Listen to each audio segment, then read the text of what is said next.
নমস্কার, কেমন আছেন সবাই? মাম্পির নতুন একটি ভ্লগে আপনাদের স্বাগত জানাই। আজ সোমবার, ঘড়িতে সময় বিকেল 5:30। ঠিক এখন থেকেই আপনাদের সাথে নিয়ে ব্লগটি শুরু করছি। আশা করছি আপনাদের ভালো লাগবে। সকাল থেকে ওয়েদারটা আজকে কেমন ড্যাম ড্যাম, রোদের দেখা একদমই পাওয়া যায়নি। তো যেটুকু জামা কাপড় আমি কেচে কুচে দিয়েছিলাম ছাদে মেলে, সে কটা আবার তাড়াতাড়ি ঘরে এনে রাখলাম। জামা কাপড় ছেড়ে হাত পা মুখ চোখ ধুয়ে একটা গায়ে চাদর জড়িয়ে নিলাম। এখন সন্ধেটা দিয়ে নেব। ঠান্ডায় না থাকা যাচ্ছিল না। আমি প্রথমে নাইটিটা পরেই সন্ধেটা দেওয়া শুরু করেছিলাম, কিন্তু খুব ঠান্ডা লাগছে জানেন তো, তাই আবার চাদরটা গায়ে দিলাম। আর এই চাদরটা আমার কাঁচা চাদর, এটা আমি পুজো আর্চার জন্যই বেশিরভাগ ব্যবহার করি। যখন পুজো করি সন্ধ্যা দিই তখন একটু গায়ে চাপিয়ে নিই শীতকালে।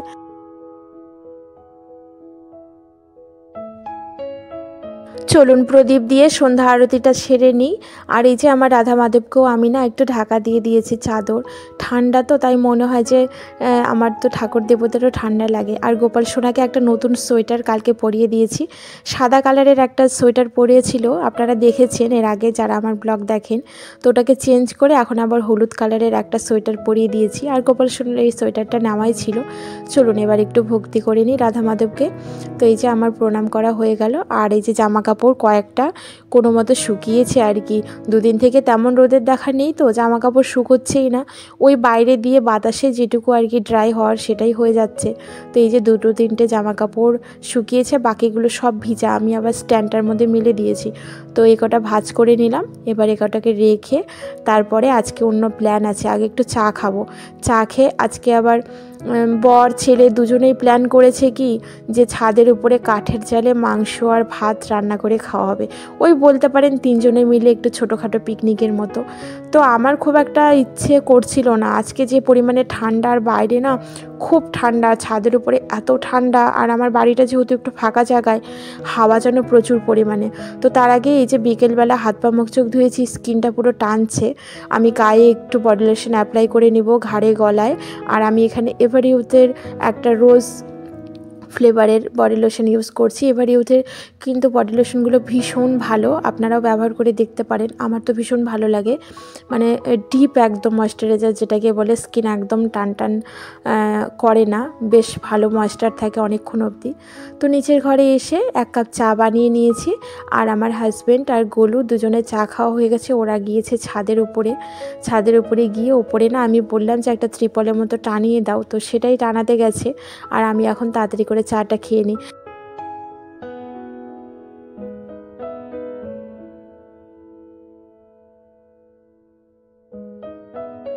চা খাওয়া শেষে কাপটাকে ধুয়ে মুছে উপর দিয়ে দিয়েছি। আর এবার মশলাপাতি নিয়ে যাব। তার আগে একটু জিরে ঢেলে নিলাম।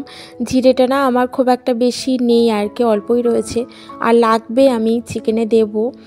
তো ওই জন্য জিরেটাও নিয়ে নিলাম। মশলাপাতিগুলো যেমন ছোটোবেলায় পিকনিকে যেমন হয় থালের মধ্যে সমস্তটাই গুছিয়ে নিয়েছি। জিরে, তেজপাতা, শুকনো লঙ্কা, লবণ, হলুদ, সর্ষের তেল সবটাই নিয়েছি। এখন একটু বাসন বের করে নেব। যে প্রতিদিনের যে রান্নার বাসনগুলো সেগুলো আমি নিয়ে যাব না, যেহেতু কাঠের জালে রান্না হবে, কালি তো হবেই। তো এই কড়াইগুলো আর এই যে ডেকচি, হাঁড়ি সমস্তটাই আমার তোলা থাকে, মানে এক্সট্রা আমার থাকে। তো সেগুলো বের করে নিলাম। এখন এগুলো একটু ধুয়ে মুছে নেব। তবে ছাদের উপরে গিয়ে পেছন দিকটা একটু না ওই এঁটেল মাটি না দোআঁশ মাটি বলে, ওইগুলোকে একটু লেপে দেবো, তাহলে আমার কালি তুলতে প্রবলেম হবে না। আর চিকেনের পকোড়া করব এখানে। চিকেনটা আমি দুপুরবেলা ম্যারিনেশন করে রেখেছিলাম। তো দুপুর না, ঠিক ওই 3:30 নাগাদ ম্যারিনেশন করে রেখে দিয়েছিলাম। এখন একটু গরম গরম পকোড়া ভেজে নেব।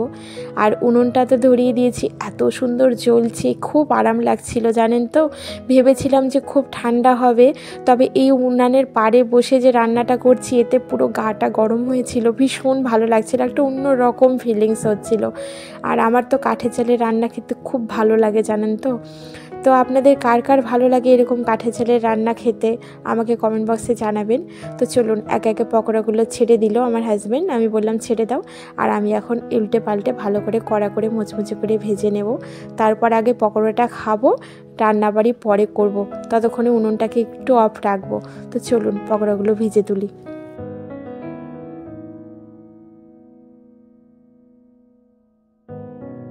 আর আমি নাইটিটা ছেড়ে একটু সাজুগুজু করে নিয়েছি। এই যে হলুদ কালারের একটা হাইনেক টাইপের সোয়েটার পরেছি আর সঙ্গে একটা চুস প্যান্ট পরে নিয়েছি। ঠান্ডা তো আর মোজা পরিনি, যেহেতু পা ধুতে হবে তো ওই জন্য আর মোজাটা পরিনি। তবে এদিকে আমি পকোড়া ভাজতে ভাজতে গোলু এদিকে পেঁয়াজগুলোকে সব ছুলে দিল, রসুন পেঁয়াজ ওগুলোকে কাটাকুটি করছে ও। ব্যাস দেখতে দেখতে পকোড়াগুলো আমার লাল লাল করে ভেজে তোলা হয়ে গেল।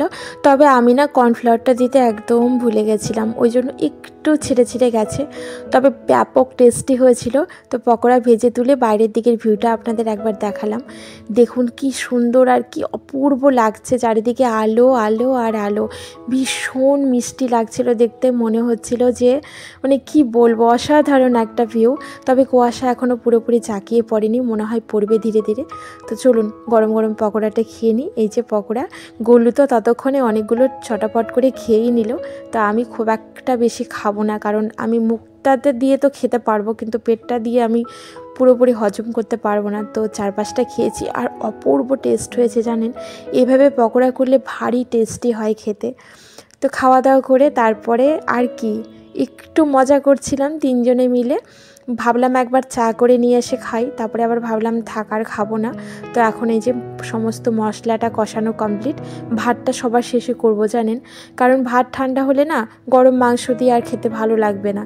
তো ওই জন্য মাংসটা করব, ভাতটা নামিয়ে ওই উনুনে আবার মাংসর কড়াইটা বসিয়ে দিব, তাহলে মাংসটাও গরম হবে।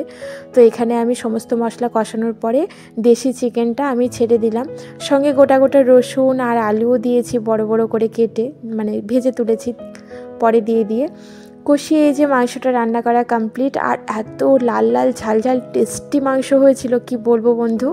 আর সঙ্গে এই যে বেকড রসগোল্লা আছে, এটা বেক করা রসগোল্লা ভীষণ টেস্টি, স্পঞ্জি নরম তুলতুলে খেতে হয়, ব্যাপক টেস্টি। এনেছিল আমার হাজব্যান্ড। আর এখন গরম গরম ভাত দিয়ে গরম গরম মাংস দিয়ে খেয়ে নিলাম। তবে চলো বন্ধু, আজ এখান থেকে বিদায় নেব। ভালো থেকো, সুস্থ থেকো, বাই বাই।